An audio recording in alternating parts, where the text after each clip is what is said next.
भाविक पंकज बोधनिवाकरं प्रतिदिनं प्रणमामि जिनेश्वरं प्रतिदिनं प्रणमामि जिनेश्वरं।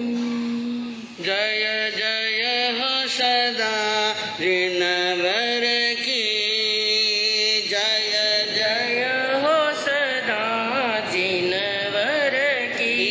प्रभु आशा पूरो मन की जी, प्रभु आशा पूरो मन की जी। जय जय हो सदा जिनवर की, जय जय हो सदा जिनवर की।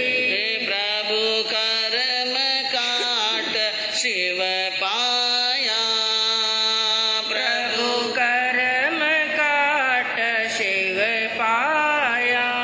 जन जन्म मरण मिटाया जी, जन जन्म मरण मिटाया जी।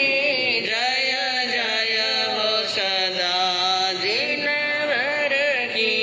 प्रभु इतनी कृपा की जो, प्रभु इतनी कृपा की जो। सम की तरह दान दे दीजो जी, सम की तरह दान दे दीजो जी। जय जय हो सदा जिनवर की। मोने मिसरी मल को कहणो, मोने मिसरी मल को कहणो। लावो सुकृत को लेणो जी, लावो सुकृत को लेणो जी। जय जय हो सदा जिनवर की। सर्वज्ञ सर्वदर्शी चरम तीर्थंकर अहिंसा के अवतार विश्व वंदनीय शासनपति श्रवण भगवान वर्तमान महावीर के पावन चरणों में कोटि कोटि वंदन। हृदय की अनंत अनंत आस्था के केंद्र, संयम धन के दाता, संसार सागर से तिरने का सन मार्ग बताने वाले पूज्य गुरु भगवंत श्रवण सूर्य दिव्य विभूति 1008 श्री मुरदर केसरी मिश्रीमल जी महाराज साहब के पावन चरणों में कोटि कोटि वंदन। अहिंसा दिवाकर लोकमान्य संत शेरे राजस्थान वरिष्ठ प्रवर्तक पूज्य गुरुदेव श्री रूपचंद जी महाराज साहब के पावन चरणों में कोटि कोटि वंदन। संत शिरोमणि मरुद्राभूषण प्रवर्तक पूज्य गुरुदेव श्री सुकनमल जी महाराज साहब के पावन चरणों में कोटि कोटि वंदन। साधना की प्रतिमूर्ति सद्गुणों की उपासिका सरल मना शांत दांत गंभीरा गुरुवरिया माँ सती श्री सज्जन कंवर जी महाराज साहब के पावन चरणों में कोटि कोटि वंदन। धर्म प्रेमी बंधुओं, शीलवती माताएं बहनों, अभी प्रसंग चल रहा था आपके सामने कि जब वाणी का विवेक लुप्त हो जाता है तो बहुत बड़ा अनर्थ हो जाता है। हर स्थान पर विवेक की जरूरत है, हर स्थान पर विवेक की जरूरत है। खाने में, पीने में, बोलने में, उठने में, जगत में जितना भी हमारा शरीर का, मन का, वचन का जितना भी व्यवहार है, उन सब में किसकी जरूरत है? विवेक। अगर विवेक जिसका लुप्त हो जाता है वो कहीं पर भी अनर्थ कर सकता है, और अनर्थ नहीं, बहुत बड़ा अनर्थ। अनर्थ के लिए 4 बातें बताई। यौवनम धन संपत्ति प्रभुत्व म विवेकिता एकैकमप्य अनर्थाय किमु यत्र चतुष्टयम। 4 बातें बताई, अनर्थ की खान खोल सकते हैं ये 4 चीजें। यौवनम, युवा अवस्था, युवा अवस्था में कई बार बाण नहीं रहता है, विवेक को खो देते हैं। यौवनम धन संपत्ति, धन और संपत्ति के प्राप्त हो जाने पर, बहुत धन प्राप्त होने पर भी कई बार व्यक्ति वाहन भूल जाता है। क्या हो जाता है? मारवाड़ में क्या धन गेलो कई के बस धन गेलो, घणो धन आ जावे नहीं, जब व्यक्ति गेलो वे बावड़ो वे जावे। तो यौवनम धन संपत्ति प्रभुत्व, सत्ता प्राप्त हो जाए, तीसरी बात सत्ता प्राप्त हो जाए। और चौथी बात अविवेक। क्या है? अविवेक। जहाँ कहते हैं एक ही कमप्य अनर्थाय, एक ही चीज अनर्थ के लिए बहुत है, या तो यौवन अवस्था, या धन संपत्ति, या सत्ता, और फिर अविवेक। इन चार में से एक भी चीज अनर्थ के लिए काफी है। और कल्पना करो ये चार ही एक जगह आ जाए तो, हाँ, धन यौवन ठकुराइया और चौथो वे अविवेक के ए चारों भेड़ा वे जटे अनर्थ वे अनेक। जब ये चार इकट्ठे होते हैं तो अनर्थ की तो खान की खान खुल जाती है। तो जिंदगी में बोलने का भी विवेक होना चाहिए। बोलने का भी क्या होना चाहिए? विवेक होना चाहिए। विवेक है तो मनुष्य अपने जीवन के अंदर बहुत कुछ यानी संवार सकता है। कल भी सुना, पहले भी सुना, आज भी यही बात है कि ये जो बोलने की जो ताकत है, वाक शक्ति, क्या बोलते हैं इसको? वाक शक्ति। अपने मन के विचार दूसरों के सामने प्रकट कर सकते हैं। ऐसी वाक शक्ति तो बड़ी पुण्यवानी से प्राप्त होती है, बड़ी तपस्या से प्राप्त होती है। कई जन्मों के सदकर्मों का फल मिलता है, तब हम बोलने लगते हैं। क्या होता है? जब हम बोलने लगते हैं तो महावीर ने 32 आगमों के अंदर, जो आज हमारे सामने आगम उपलब्ध हैं, आगम तो पहले बहुत थे लेकिन कई आगम लुप्त हो गए। आगम क्या हो गए? लुप्त। लेकिन आज भी जो मौजूदा आगम हैं उनके अंदर कई स्थान पर बोलने के कई विशेष नियम बताए भगवान महावीर ने। दिट्ठम नियम असंदिग्धम, दिट्ठम नियम असंदिग्धम परिपुण्यम वियज्या अयपिरमणु चिग्गा भाषम निशीयरत्वम।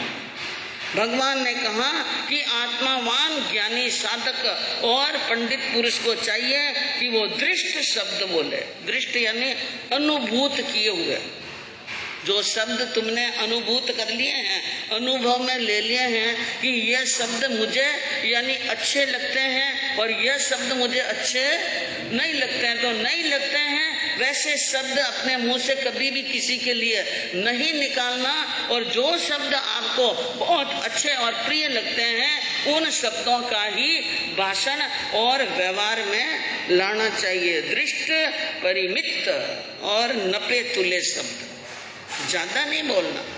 ज्यादा बोलने वाले को झूठ बोल लगने का चांस 100% रहता है। नपे तुले शब्द बोलना, जितना बोलना उतना ही बोलना। उनसे भी अगर कोई कम शब्द में अपनी बात कह सके तो सबसे बड़ा ज्ञानी है।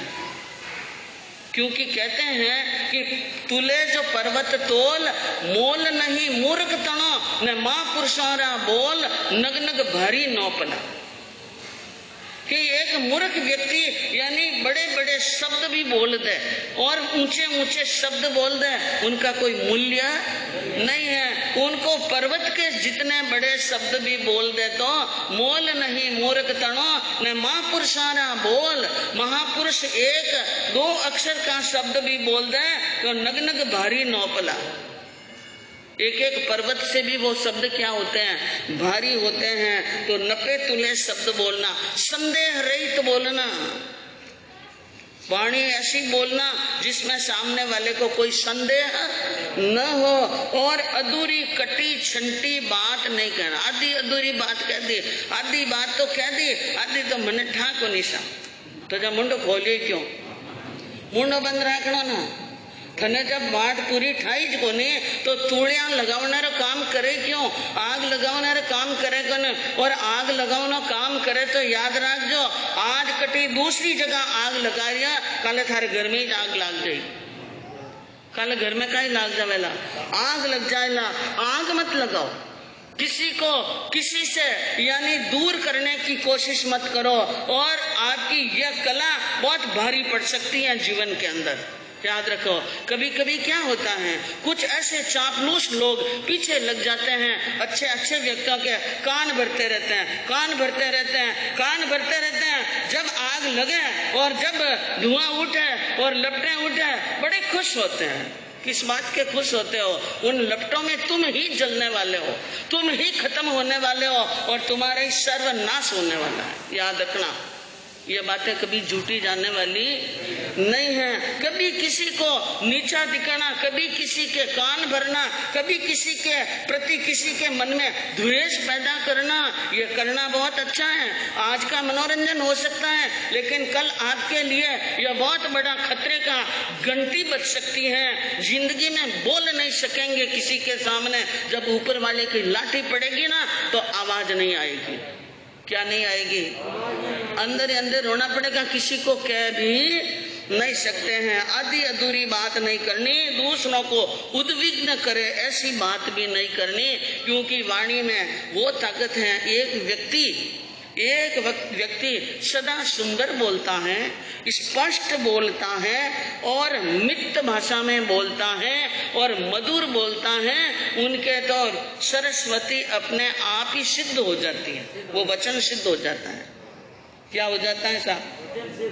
वचन सिद्ध हो जाता है। मंत्र जाप करने की जरूरत नहीं, तपस्या करने की जरूरत नहीं। ओम सरस्वती नमः, उनके लाख 9 लाख जाप करने की जरूरत नहीं। जो हमेशा दिल का साफ है, मन का साफ है, सही बोलता है और सुंदर बोलता है, थोड़े शब्द बोलता है, दिल दुखाने जैसा शब्द नहीं बोलता है, उनको तो भारती सिद्ध हो जाती है, अपने आप ही क्या होती है, सिद्ध। और वो व्यक्ति बड़ी मुसीबत से भी बच सकता है। एक बार अकबर बादशाह का दूत ईरान गया। कहाँ गया? ईरान के बादशाह की राजसभा में गया और वहां जाकर बादशाह को यानी सलाम किया, और सलाम करने के बाद में उनका अभिवादन करने के बाद में कहा कि बादशाह हुजूर, आप तो पूनम के चांद हो। क्या कहा? पूनम के चांद हो। ईरान का बादशाह बहुत खुश हुआ, मैं पूनम का चांद हूँ। आप पूनम का चांद हो। मैं आपको ये बताना चाहते हूँ कि वाक शक्ति में कितना सामर्थ्य होता है, वाणी में कितना सामर्थ्य होता है कि सामने खड़ी मौत को भी हरा सकता है। उसने कहा आप तो पूर्णिमा के चांद हो। बादशाह बड़े खुश हुए, मैं पूर्णिमा का चांद हूँ। अरे भारत के दूत ने तो मुझे क्या बता दिया? पूनम का चांद बता दिया। मैं तो पूनम का क्या हूँ? मैं तो पूनम का चांद हूँ। तो बादशाह हुजूर ने पूछ लिया कि आपके वहां पर जो बादशाह हैं आगरे के अंदर, दिल्ली के अंदर, वो कौन से कैसे हैं? कि वो तो दूज के चांद। क्या बताया? दूज के चांद बताया। अब कहा मन में राजी हुआ बादशाह। ईरान के बादशाह ने मन में विचार किया, मुझे भी चांद के समान बताया, उनको भी चांद के समान बताया, क्योंकि इन मुसलमान लोगों में चांद का महत्व क्या है। हाँ, तो कहा इनको भी चांद बताया, उनको भी चांद बताया, लेकिन मुझे तो पूर्ण चंद्र बताया न। उनको क्या बताया? दूज का चांद। और सबसे ज्यादा उज्जवल प्रकाश पूनम किसका होता है? हाँ, इसका मतलब इस दूत ने अपने बादशाह से भी मुझे क्या बनाया है? ऊंचा बड़ा बनाया। वो तो बहुत खुश हुए। बादशाह ने खूब सारा इनाम दिया, खूब सत्कार किया और दूत का स्वागत किया, उच्च आसन पर बिठाया। लेकिन बंधुओं, यह बात किसी के कान तक जाते जाते सुन करके और बात बतंगड़ बन जाती है। बात क्या बन जाती है? हाँ, बात को बतंगड़ बनाने में तो कोई देर लगने वाली नहीं है। किसी ने सुन लिया और हाथों हाथ टेलीफोन, आज तो टेलीफोन लगते हैं, अब तो आपके क्या लगते हैं टेलीफोन। पुराने जमाने में टेलीफोन नहीं थे तो भी ईरान की बात भारत में आ जाती। बातों के आते क्या देर लगती है। लोग कहते हैं दीवारों के भी क्या होते हैं, कान होते हैं। बात पहुंच गई भारत में किसी ऐसे व्यक्ति, चुगलखोर व्यक्ति के पास, चुगलखोर व्यक्ति के पास में पहुंच गई। वो पहुंच गई अकबर बादशाह के पास। उसने कहा हुजूर, आपकी ईरान की राज्यसभा के अंदर सबसे बड़ी तोहिन हुई है। क्या हुआ? ये बात हुई। आपको तो पूरे नीचा दिखा दिया, आपकी तो इज्जत पूरी मिट्टी पलीत हो गई। और बादशाह को जोरदार क्या है, राजा लोग कान के क्या होते हैं, बिल्कुल कच्चे होते हैं, सोचने समझने की तो शक्ति होती नहीं है। उन्होंने कहा ऐसी बात है मेरे लिए? उसने ये बात कही, बादशाह को जोरदार गुस्सा आया, का दूध को फांसी पर चढ़ा दो। यहाँ आवे तो इनको क्या चढ़ाना, फांसी पर। जैसे ही दूध साहब पधारे भारत की भूमि पर और लोगों ने वहां जाकर बधाइयां दे दी, आपको तो बादशाह फांसी पर चढ़ाएंगे, आपको तो बादशाह फांसी पर चढ़ाएंगे। अब वो बात विचार किया, फांसी पर चढ़ाएंगे, क्यों चढ़ाएंगे, कोई गुनाह? गए वहां पर राज दरबार के अंदर और वहां जाकर के बादशाह को सलाम किया और अभिवादन किया और कहा, ये मैं क्या सुन रहा हूँ कि आपने मुझे फांसी का हुक्म दिया, मौत की सजा दी, क्या बात है? अकबर ने कहा बिल्कुल सही बात है, तुम इसी के काबिल हो, तुम्हें जिंदा रहने का अधिकार नहीं है। दूत ने कहा ये कैसे, मैंने क्या अपराध किया है, मेरा अपराध हो तो बताओ। उन्होंने कहा अपराध क्या, तूने बहुत बड़ा अपराध किया, तूने मुझे बेइज्जत कर दिया। क्या कर लिया? बेइज्जत कर दिया, मुझे नीचा दिखा दिया, मेरी तौहीन कर ली है तूने। दूत ने कहा जहां पना, जब तक मैं जानता हूं मैं आपकी तौहीन कैसे कर सकता हूं, मैं आपकी यानी तौहीन करने वाला नहीं हूँ। दूत ने यानी जहां पना ने कहा झूठ बोलते हो, तुमने ईरान के बादशाह को पूनम का चांद कहा और मुझे क्या कहा, दूज का चांद। तेरे सामने मैं दूज का चांद जैसा दिख रहा हूँ और वो पूनम का चांद, ये मेरी बेइज्जत नहीं तो क्या है? उसने कहा हुजूर इसमें बेइज्जत है कहाँ, मैंने तो आपकी इज्जत बढ़ाई है। क्या कहा? हाँ, मैंने तो आपकी इज्जत बढ़ाई है। पूनम के चांद और बीज के चांद में तो बहुत सारा रात दिन का क्या है। पहले तो हुजूर जहां पना शहंशाह, आप यूं फरमाइए कि आप पूनम के चांद का दीदार करते हैं कि दूज के चांद का?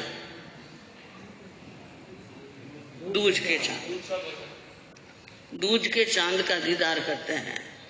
और हिंदू लोग भी कौन सा चांद देखते हैं? दूज का चांद देखते हैं। और दूज का चांद क्यों देखते हैं? वो बढ़ता है, उनकी प्रोग्रेस हो रही है, उनके बढ़ने के रास्ते खुल गए हैं। पूनम का चांद देखकर कोई हाथ नहीं जोड़ता है, पूनम का चांद देखकर चांद जी को हाथ नहीं जोड़ता, लेकिन दूज के चांद को क्या जोड़ता है? हाथ जोड़ता है। तो उन्होंने कहा जहां पना मैंने तौहीन नहीं की, मेरे कहने का मतलब यह था कि आप दूज के चांद हो, आपके तो आविष्कार के और विकास के द्वार खुल गए हैं, आपका तो विकास होता रहेगा और उनके विकास के द्वार बंद हो गए, वो धीरे धीरे क्षीण होते रहेंगे। वो क्या होंगे? क्षीण होते रहेंगे। उनके विकास के द्वार बंद हो गए, आपके द्वार खुल गए। ऐसे बात जमाई, बादशाह के दिमाग में फिट हो गई। दिमाग में क्या हो गई? फिट हो गई।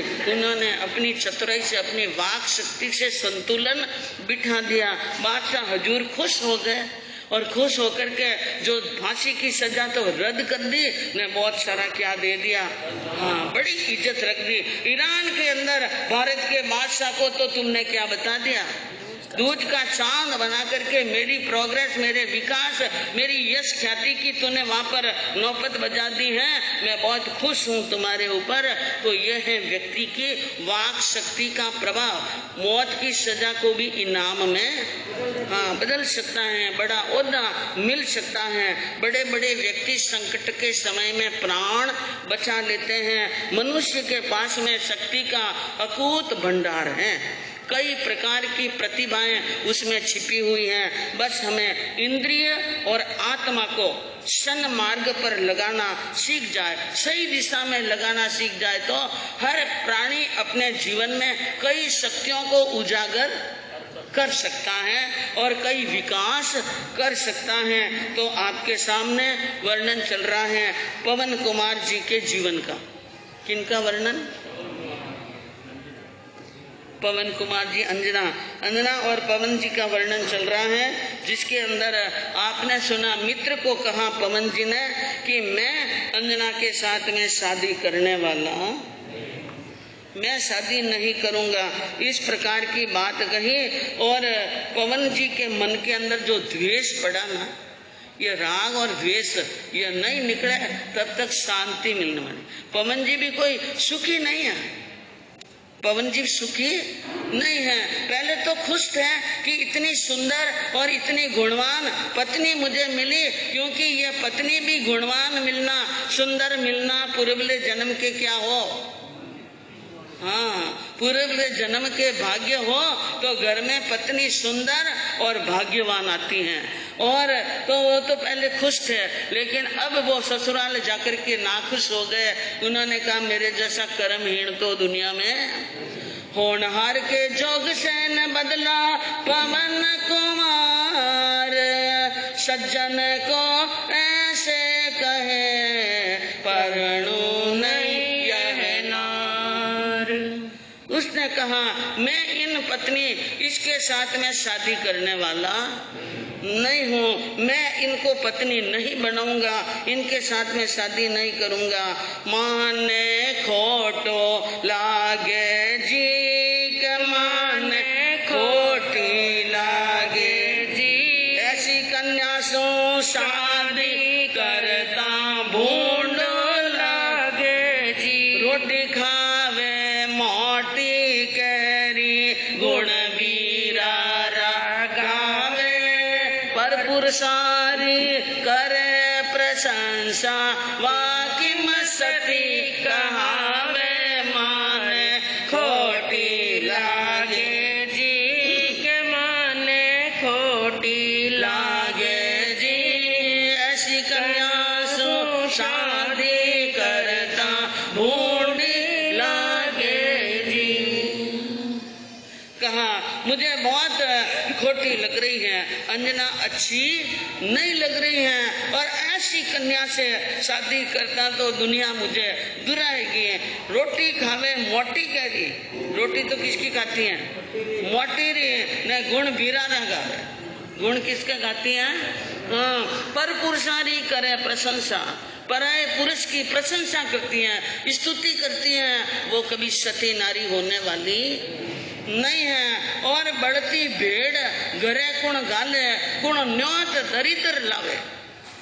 क्या क्या पवन जी के मन में विचार आया कि कोई समझदार व्यक्ति बढ़ती हुई गाडर, गाडर किसे कहते हैं, गाडर की ना क्या, गाडर गाडर नहीं, भेड़, भेड़ बकरी, भेड़ ने कहीं कहवे गाडर, ऊनियो मारवाड़ी में क्या बेना ऊनियो, जिन्हें शरीर माते कहीं रहे ऊन, और ऊन रे मायने, उन भेड़ के है ऊन रे मायने अगर आग कटी पकड़ते, और वो ऊनियो यानी वो भेड़, आग पकड़ी हुई भेड़ बहुत सारी भेड़ों के बाड़े में घुस जाए तो तमाम भेड़ों को क्या कर लेती हैं, जला बला, क्योंकि उनकी आग को ठंडी करना बहुत क्या होता है, और आग जल्दी पकड़ती है। उनके भेड़ के बालों में आग क्या पकड़ती है, जल्दी, और वो आग को बुझाने के लिए दूसरी भेड़ से रगड़ खाती है। तो रगड़ खाती हैं तो क्या होता है, दूसरी दूसरी तीसरी तीसरी से यानी बढ़ती रहती है। इस प्रकार ऐसी बढ़ती हुई, अगर घर के अंदर कहते हैं कि भेड़ के आग लग जाए और ऐसी भेड़ आ जाए तो उनको घर का सत्यानाश करने के लिए घर में कौन डाले, न कौन नौत दरिद्र लावे। दरिद्र को कौन न्योता देगा कि भाई तू ही आ जा, दरिद्र ने कुण न तो देसा, कोई नहीं दे। प्रथम घास में आवे मक्षिका, पहलो को वो लेवे जिमने बैठे उन्हें माँ की आजा, कहीं आ जावे माँ की आजा, वो कि मैं भोजन खावे, वो भोजन कैसे खा सकता है। यही बात है, अंजना को मैंने देख लिया है, उनके सतीत्व को, उनके चारित्र को देख लिया है, इसलिए मुझे अंजना जैसी औरत के साथ में, राजकुमारी के साथ में शादी। सज्जन सुन मन सोच के न पूर्ण लाकर प्रीत, मंजुल मीठा वचन सो समझावे रीत। सज्जन मित्र मौत ही प्रेम के साथ में और मीठे मीठे शब्द कहते हुए अपने मित्र पवन कुमार जी को समझा रहे हैं। सुन बात हमारी जोड़ी बिन झूठा जग में जीवन, सुन बात हमारी जोड़ी बिन झूठा जग में जीवन। पशु पक्षी भी रहे रात दिन अपनी प्यारी संग, भाई अपने प्यारी संग। अरे पुरुष हो के थे नहीं परणो, ओ काई लागो रंग हो धन बात हमारी जोड़ी बिन झूठो जग में जीवन।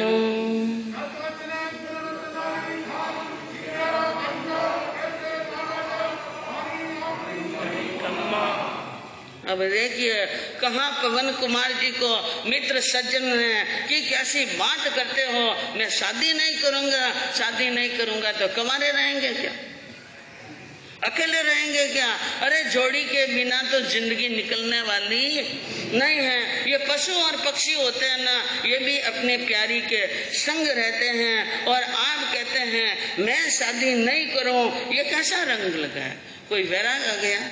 ये कैसे हुआ कुंवर जी शादी सो नाराज, क्या तुम शादी लायक नहीं हो, क्या आप शादी के लायक नहीं हो, या फिर बनसो महाराज, या फिर क्या बन जाओगे।